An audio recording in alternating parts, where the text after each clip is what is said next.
जब हम मुगल साम्राज्य की बात करते हैं तो अक्सर हमारे दिमाग में आलीशान दरबार और बादशाहों की तस्वीरें आती हैं, है ना। लेकिन असल कहानी, असली शक्ति तो कहीं और थी, गांवों में। तो आज की इस पड़ताल में हम किसान, जमींदार और राज्य के बीच के उन उलझे हुए रिश्तों को समझेंगे जिन्होंने उस दौर के हिंदुस्तान को असल में शक्ल। जरा सोचिए, 16वीं और 17वीं सदी में हिंदुस्तान की कोई 85%, जी हाँ 85% गांव में रहती थी। साम्राज्य की असली रीढ़ तो यही लोग थे जो खेतों में दिन रात मेहनत करते थे। और ये जो पूरी ग्रामीण दुनिया थी, ये तीन अहम किरदारों के आपसी रिश्तों पर टिकी थी। तो चलिए इन्हीं रिश्तों की परतों को एक एक करके खोलते हैं। किसान, जमींदार और राज्य, ये वो तीन खिलाड़ी थे जो कभी तो एक दूसरे का साथ देते तो कभी अपने हक के लिए एक दूसरे से टकरा जाते थे। और इन्हीं के सहयोग और संघर्ष ने ग्रामीण समाज का ताना बाना बुना। तो चलिए शुरुआत करते हैं जमीन से जुड़े लोगों से, यानी किसानों से। ये वो लोग थे जिनकी मेहनत की बुनियाद पर पूरा मुगल साम्राज्य खड़ा था। ये अर्थव्यवस्था की असली नींव थे। उस दौर के जो फारसी दस्तावेज हैं उनमें किसानों के लिए कई शब्द मिलते हैं, लेकिन जो सबसे ज्यादा इस्तेमाल होता था वो था रैयत। अब देखिए, ये किसान भी एक जैसे नहीं थे। मोटे तौर पर इन्हें दो तरह के ग्रुप्स में बांटा जा सकता था। एक थे खुदकाश्त, जो अपने ही गांव में अपनी जमीन पर खेती करते थे, और दूसरे थे पाहीकाश्त, जो दूसरे गांव में जाकर कॉन्ट्रैक्ट पर खेती करते थे। मतलब ग्रामीण समाज में भी काफी मूवमेंट था। खुद पहले मुगल सम्राट बाबर इस बात से बड़े हैरान थे कि गांव कितनी तेजी से बसते और उजड़ते थे। किसानों का एक जगह से दूसरी जगह जाना इतना आम था कि बस्तियां हमेशा एक जैसी नहीं रहती थीं। बाबर ने सिर्फ लोगों के बारे में ही नहीं, बल्कि उस दौर की एग्रीकल्चरल टेक्नोलॉजी के बारे में भी बहुत बारीकी से लिखा है, जैसे कि सिंचाई के लिए इस्तेमाल होने वाला रहत। और इस पेंटिंग में हम देख सकते हैं कि ये टेक्नोलॉजी काम कैसे करती थी। बैलों की ताकत से पहिया घूमता था और कुएं से पानी खेतों तक पहुंचता था। उस जमाने के हिसाब से ये काफी एडवांस था। और ये खेती सिर्फ गुजारे के लिए नहीं हो रही थी। जरा इन आंकड़ों पर गौर कीजिए।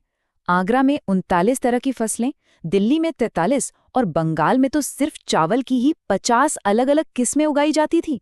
मतलब ये विविधता तो कमाल की है। और इसमें एक दिलचस्प बात और है।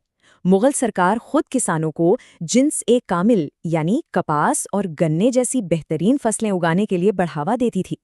लेकिन ऐसा क्यों? सीधी सी बात है, क्योंकि इनसे सरकार को ज्यादा टैक्स मिलता था।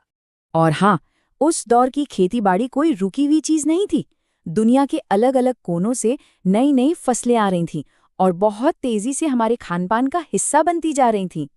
अच्छा, तो किसान अकेले काम नहीं करते थे, वो एक पूरे के पूरे संगठित गांव का हिस्सा थे, जिसकी अपनी एक व्यवस्था थी, अपने नियम कानून थे।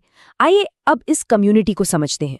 गांव की ये जो पूरी व्यवस्था थी वो इन तीन मुख्य हिस्सों से मिलकर चलती थी। गांव का जो हेड होता था उसे मुकद्दम या मंडल कहते थे। वो असल में गांव की काउंसिल यानी पंचायत का मुखिया होता था। पंचायत ये गांव के बड़े बुजुर्गों की एक सभा होती थी और ये ही लोकल लेवल पर शासन चलाने वाली सबसे बड़ी बॉडी थी, जिसमें गांव की अलग अलग जातियों और समुदायों के लोग होते थे। तो पंचायत के पास ताकत बहुत थी। वो गांव के साझे पैसे का हिसाब रखती थी, नहरें खुदवाने जैसे काम करवाती थी और सबसे अहम, गांव में जाति के जो सख्त नियम थे उन्हें लागू करवाती थी और न्याय भी करती थी।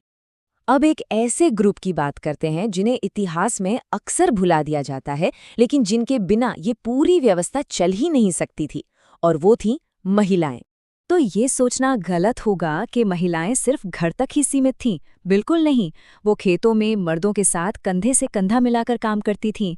और तो और कताई और बर्तन बनाने जैसे कामों में भी उनकी भूमिका बहुत अहम थी। लेकिन उनकी इस अहमियत के बावजूद समाज में मर्दों का दबदबा था और उन पर कई तरह की पाबंदियां भी थीं। पर साथ ही क्योंकि उस दौर में मृत्यु दर बहुत ज्यादा थी, इसलिए उनके काम और बच्चे पैदा करने की क्षमता को बहुत कीमती समझा जाता था। और इन सब पाबंदियों के बीच कुछ बातें हैरान भी करती हैं, जैसे कि गांव की औरतों को कुछ ऐसे अधिकार भी मिले हुए थे जिनकी हम शायद उम्मीद न करें। वो पंचायत में न्याय की गुहार लगा सकती थी और कुछ जगहों पर तो उन्हें जमीन जायदाद विरासत में लेने और बेचने तक का हक था। अब खेती की दुनिया सिर्फ खेतों तक ही सीमित नहीं थी। इस उपमहाद्वीप का एक बहुत बड़ा हिस्सा उस वक्त घने जंगलों से ढका हुआ था। एक अंदाजे के मुताबिक उस जमाने में भारत का करीब 40% हिस्सा जंगल और झाड़ियां थीं। सरकार की नज़र में ये जंगल अक्सर मुसीबत की जड़ थे। उन्हें लगता था कि ये बागियों के छिपने की जगह है, एक ऐसी अनियंत्रित दुनिया जहां सरकार का हुक्म नहीं चलता। लेकिन जो आदिवासी समुदाय इन जंगलों में रहते थे, उनके लिए तो जंगल ही सब कुछ था।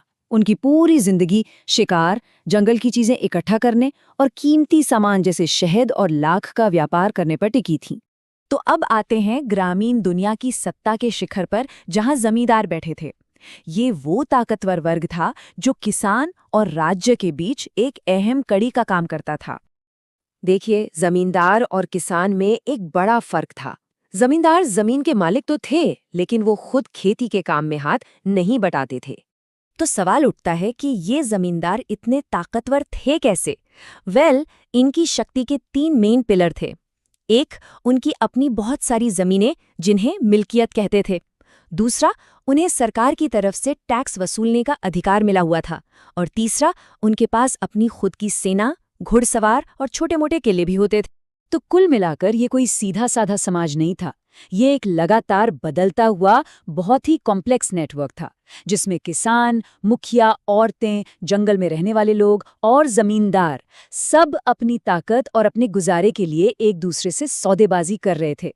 तो आखिर में ये एक बड़ा सवाल हमारे सामने आता है कि उस दौर की ये जो जटिल ग्रामीण दुनिया थी, जिसमें जाति, समुदाय और संघर्ष सब कुछ था, उसकी कितनी परछाई आज भी हमारे समाज पर पड़ती है।